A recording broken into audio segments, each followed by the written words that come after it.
What's up? Kembali lagi bersama saya itu adalah Erik. Dan di sini kita akan membahas tentang algoritma dan programan bab 4, yaitu adalah dasar-dasar pemrograman. Tujuan kita adalah sebagai berikut yang dapat Anda lihat seperti berikut di depan layar Anda. Tujuannya seperti itu dan kita akan menganalisa program Java pertama. Di sini adalah coding yang bisa Anda lihat sendiri adalah public class hello. Dan seperti yang Anda lihat, kita akan membahas satu persatu. Baris pertama kode adalah public class hello, yaitu adalah mengindikasikan nama kelas yaitu hello. Kenapa kita memakai public class? Karena kalau misalkan kita memakai public, ketika kita mengetikkan kode di suatu program, itu seperti Eclipse, lalu kita buka di Notepad, itu akan bisa berhasil. Tapi jika Anda memakai private class, maka jika Anda memakainya di Java, hanya di Java, lalu Anda membuka Notepad, maka Anda tidak bisa karena itu adalah privat. Lalu tiga baris selanjutnya mengindikasikan adanya komentar dalam bahasa Java. Komentar adalah sesuatu yang digunakan untuk mendokumentasikan setiap bagian dari kode yang ditulis. Jadi jika Anda ingin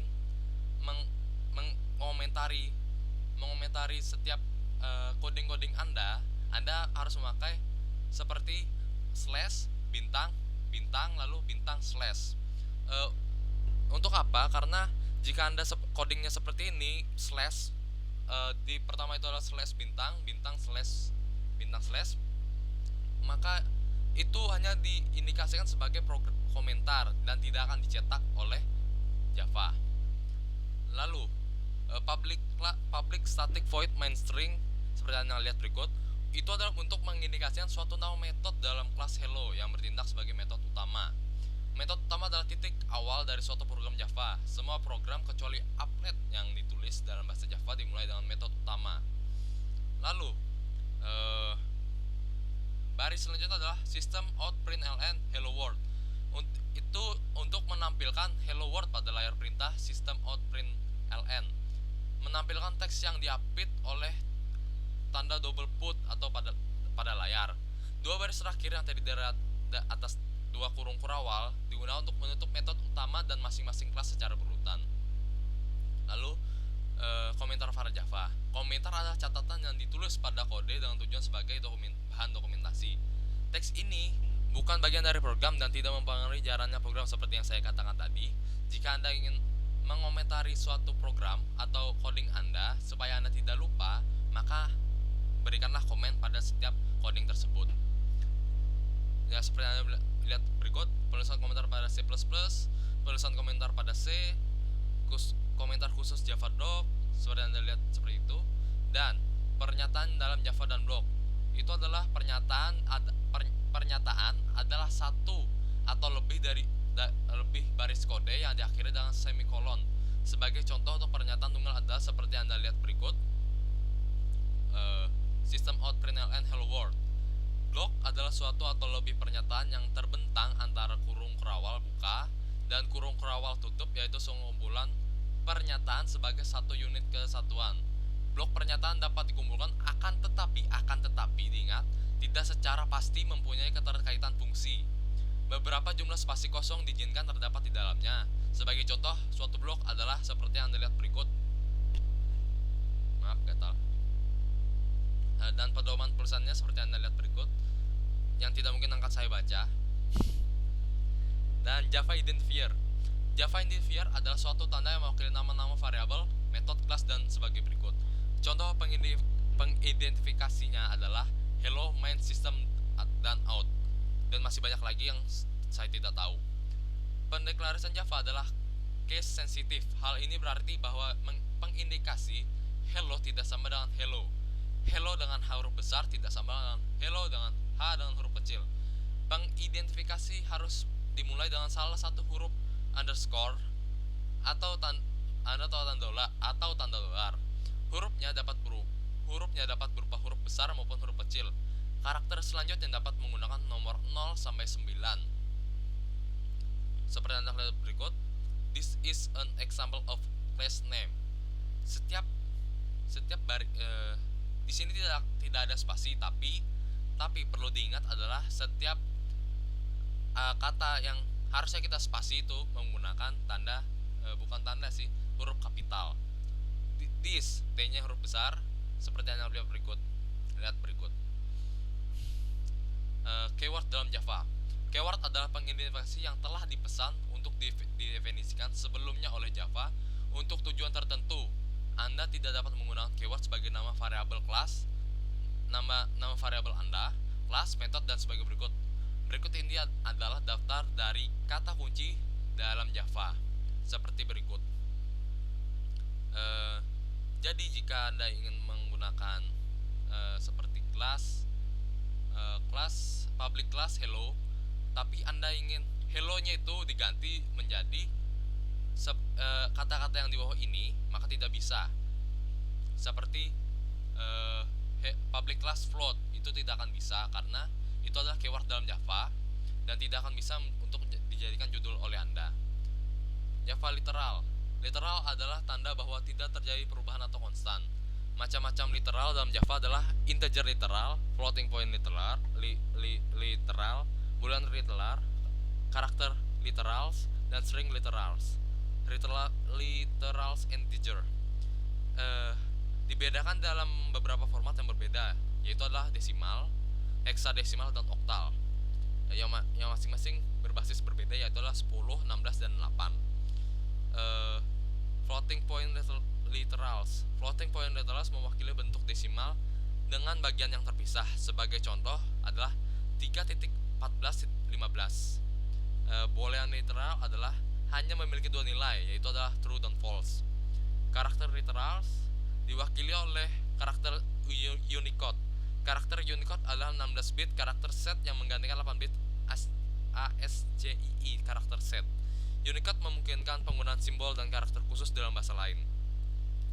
String literals. String literals mewakili beberapa karakter dan dinyatakan dalam tanda double quote atau tanda kurung dan tanda petik. Sebagai contoh, string literals adalah tanda petik hello world, tanda petik 2 sih. Tipe data primitif. Bahasa pemrograman Java mendefinisikan 8 tipe data primitif. Mereka diantaranya adalah boolean untuk membentuk logika, char untuk membentuk tekstual, bit, short, int atau integer, long atau integral, double, dan float, floating point. Seperti yang kita lihat berikut, logika boolean adalah seperti ini, tekstual char seperti ini, integral, bit, short, int, dan long seperti ini. Nah, di sini adalah aturan main dalam bit. Jadi 8 bit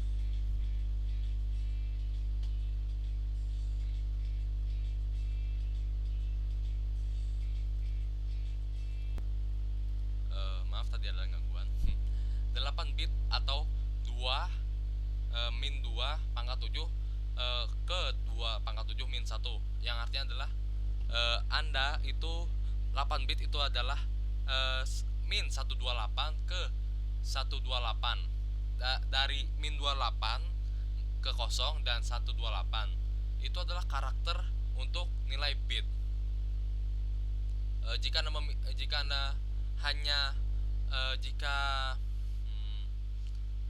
di program Anda hanya membutuhkan bit 127 atau angka 127 dan Anda memakai 64 bit yaitu adalah long, maka bisa dipakai tapi kurang tepat dan ukuran untuk program Anda sangat besar. Floating point atau float dan double seperti Anda lihat berikut.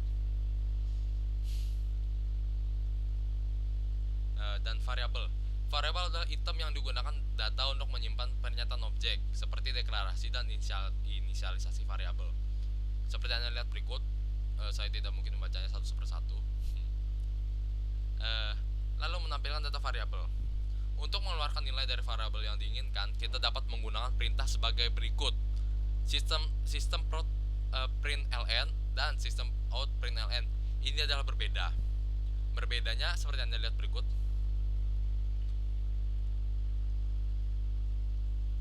Dan kita akan menggunakan mana yang lebih baik dari sistem out println dan sistem out print. Yang satu memakai ln, yang satu tidak memakai ln. Lalu Anda harus perhatikan pernyataan berikut.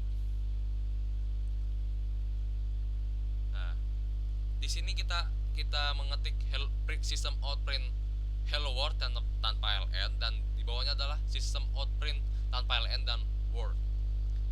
Jadi dan akan muncul pada layar adalah hello world. Sedangkan perhatikan pernyataan berikut. Di sini kita memakai ln dan kita print, maka akan menjadi hello world. Jadi perbedaannya adalah jika tidak menggunakan print itu tidak akan terenter, oke, atau di baris kedua. Sedangkan jika Anda memakai ln, maka perintah yang di baris 2 akan tercetak di baris 2, sedangkan yang tidak memakai ln akan tercetak di baris pertama. Jadi terserah Anda mau memilih yang mana, tergantung dari program Anda tersebut. Oke. Reference variable versus primitive variable. Sekarang kita akan memberikan dua tipe variabel yang dimiliki oleh program Java. Ada variabel reference dan variabel primitif. Variabel primitif adalah variabel dengan tipe data primitif. Mereka menyimpan data dalam lokasi memori yang sebenarnya di mana variabel tersebut berada. Variabel reference adalah variabel yang menyimpan alamat dalam lokasi memori, yang menunjukkan ke lokasi memori di mana data sebenarnya berada. Ketika Anda mendeklarasikan variabel pada kelas tertentu, Anda sebenarnya mendeklarasikan reference variable dalam bentuk objek dalam kelasnya tersebut. Sebagai contoh, apabila kita mempunyai dua variabel dengan tipe data int dan string, seperti Anda lihat berikut, 10 dan hello. Dan ilustrasinya seperti ini. Seperti yang dapat Anda lihat, untuk primitif variabel num atau number, datanya berada dalam lokasi di mana variabel berada. Untuk reference variable name, variabel hanya menunjukkan alamat di mana data tersebut berada. Operator. Di operator ini kita akan membahas sedikit tentang matematika komputer, yang sebenarnya memang bersinggungan, tapi tidak semuanya kita akan membahasnya, tapi hanya yang bersinggungan itu kita akan membahasnya. Lalu dalam Java ada beberapa tipe operator. Adanya operator aritmatika, operator relasi, operator logika, dan operator kondisi. Dan seperti kita lihat berikut, ada operator aritmatika seperti berikut. Jika Anda menambahkan plus, maka operator 1 ditambahkan operator 2, dan seperti yang Anda lihat di contoh tersebut. Lalu berikut ini adalah contoh program dalam menggunakan operator ini. Seperti Anda yang melihat berikut, saya tidak mungkin membacanya satu persatu karena itu sangat banyak dan panjang. Tapi nanti saya akan coba di Eclipse saya. Ya, banyak sekali. Itu ada catatan dan Anda bisa membaca sendiri. Itu saya gatal. Operator increment dan decrement. Dari sisi operator dasar aritmatika, Java juga terdiri atas operasi unary increment atau plus-plus dan operasi unary decrement atau min-min. Operator increment dan decrement menambah dan mengurangi nilai yang tersimpan dalam bentuk variabel angka terhadap nilai 1. Seperti OP++, itu adalah misalkan OP-nya itu adalah 1, lalu Anda plus, maka 1 itulah ditambah 1, jadi 2, hasilnya adalah 2. Nah, seperti Anda lihat berikut,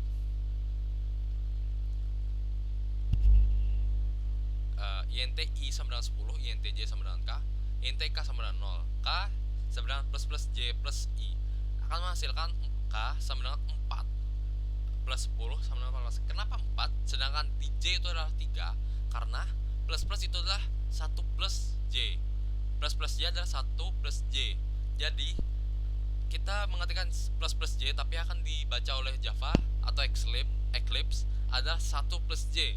Jadi 1 plus j itu adalah 1 tambah 3, menghasilkan 4. Lalu 4 ditambah i sama dengan 10, jadinya 4 tambah 10 adalah 14. Dan seperti kita lihat berikut,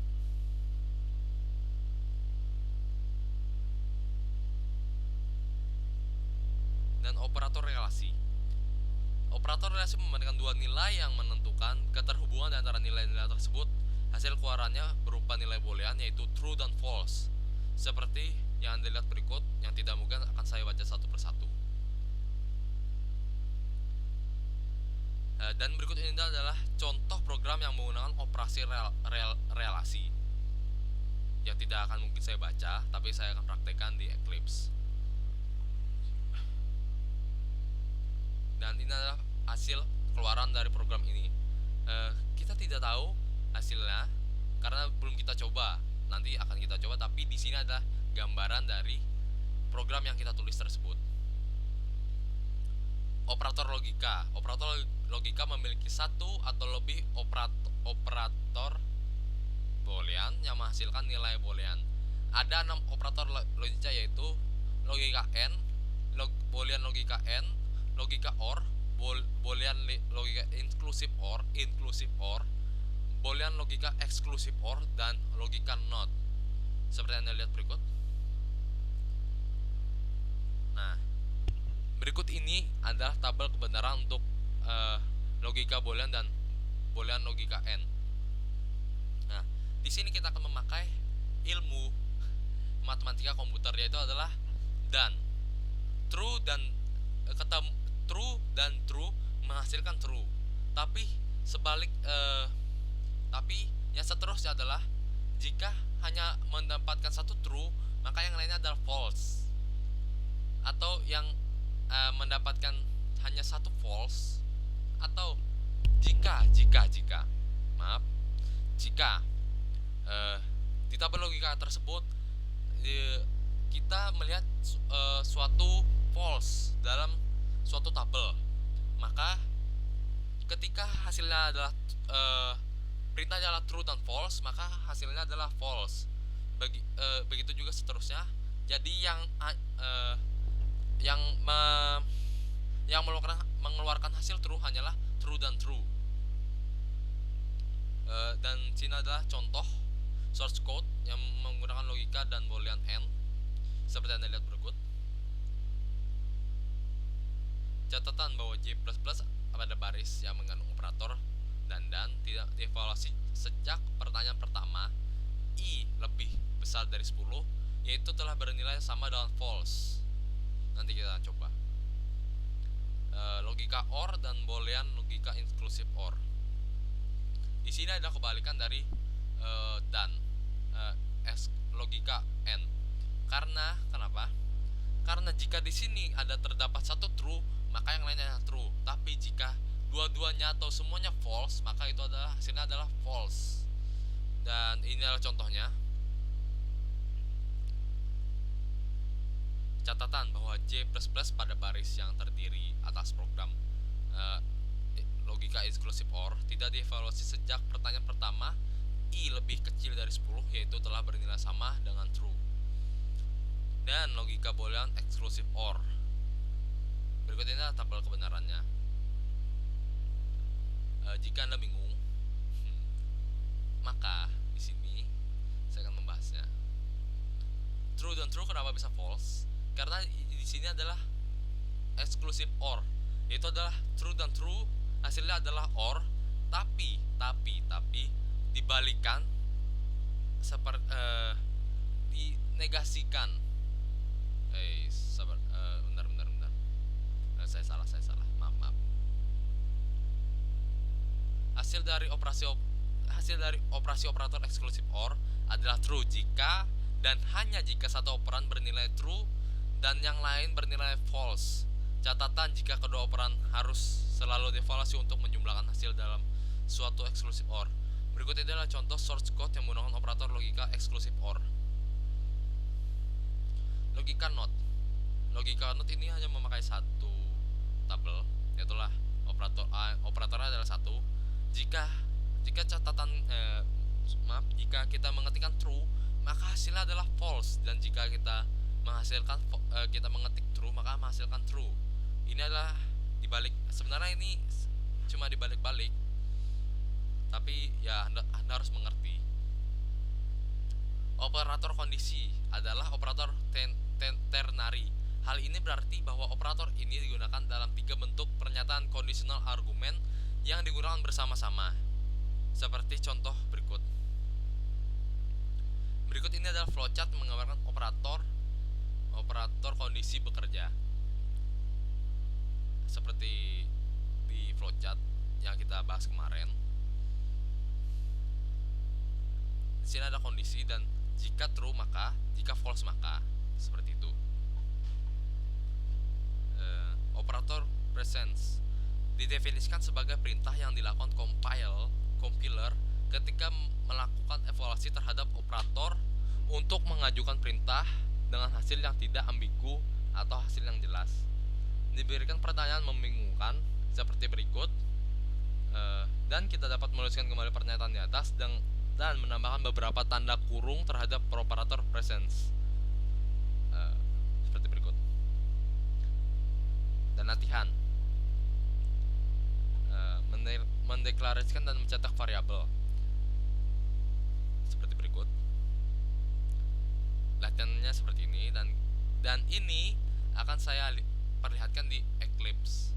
Latihan 2, 3. Yang kedua adalah mendapatkan nilai rata-rata dari 3 angka. Yang ketiga adalah menampilkan nilai terbesar. Dan operator presence, ya, kita akan melihat ke Eclipse. Wait. Maaf, laptopnya agak, ya, seperti itulah.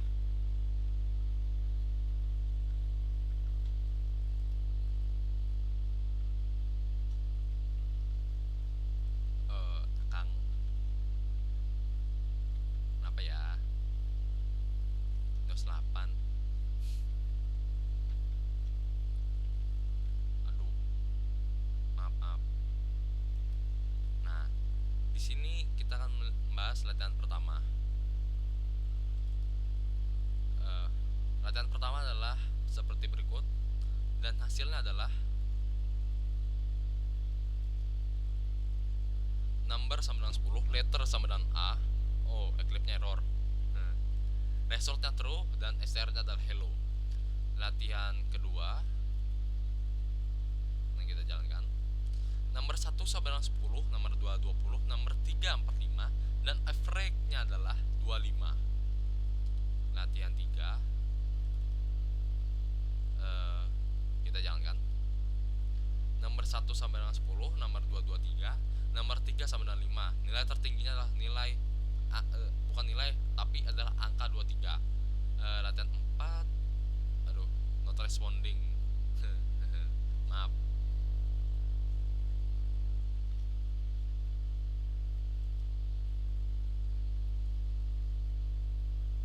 Nah, ini adalah operator presence. Dan kita akan cobanya di Eclipse. Tidak respon, non responding. Sembari menunggu, kita baca saja. Ya, kita lihat wallpaper teman saya. Catatan, ini bukan laptop saya tapi laptop teman saya. Jadi jangan salahkan saya, salahkan teman saya. Dia memiliki laptop ini karena ya teket lah, not respon lah. Eclipse-nya masih ya seperti itu.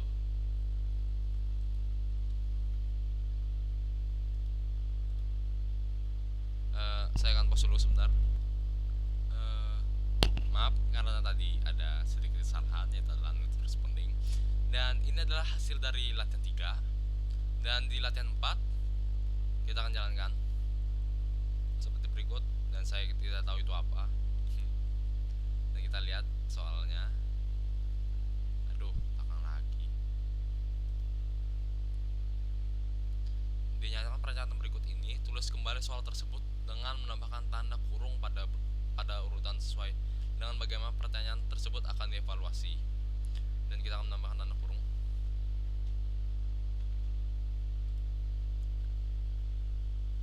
Di sini sudah kita tambahkan tanda kurung.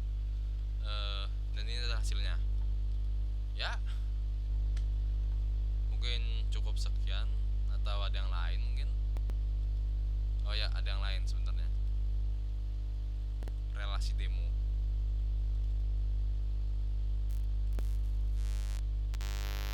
Yang tadi, hasil dari yang tadi sih. Tapi di sini ada yang tidak diperlihatkan karena akan membuat sedikit